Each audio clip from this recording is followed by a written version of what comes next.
Hey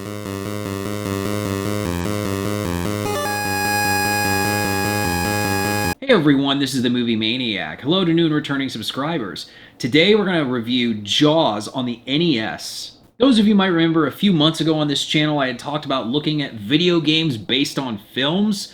So we're going to kick it off with this. This isn't here to replace the other content I have on that channel. It's just to add to it. So I do hope you enjoy. So yes, I did play this game as a kid. I used to rent it all the time. I finally got a hold of my own cartridge for it, and I still occasionally play it to this day.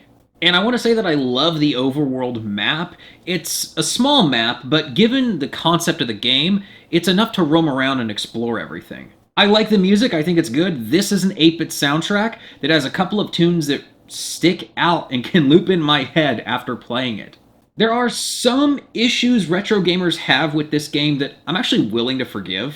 People get tired of going after the shells, understandable. Things like that make people wish it was closer to the movie, but I just think with games on the NES, you're always going to have this to some degree. I understand the criticism, but it's not a huge problem for me. This is very close to the Jaws films, and it's primarily based off Jaws the Revenge, which I haven't seen since I was a kid, but I used to love all of the films in this series, even 3 and 4, which, again, I haven't seen in a long time, but I'm sure I would enjoy them just for what they are.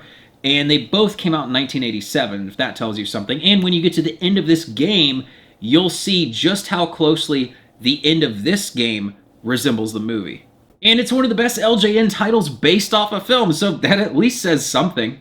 Guys, I do think this is worth picking up if you can find it pretty cheap somewhere. If you haven't played it before or it's been a long time, it's worth checking out if you're into these types of NES games. If this isn't something that you're really that interested in or you're kind of on the fence about with certain types of these throwback 8-bit, especially if you know LJN, what they do, anything of that nature, then maybe this isn't your cup of tea. You might just be better off watching some Let's Plays, and there's some good ones of that online, so that's my review of Jaws on the NES. I don't know what my next one's going to be. I do have a couple in mind that I want to do for this series. There should be more reviews. I want to get back to discussion videos and things like that, so thanks for watching. And do you have any memories of Jaws on the NES?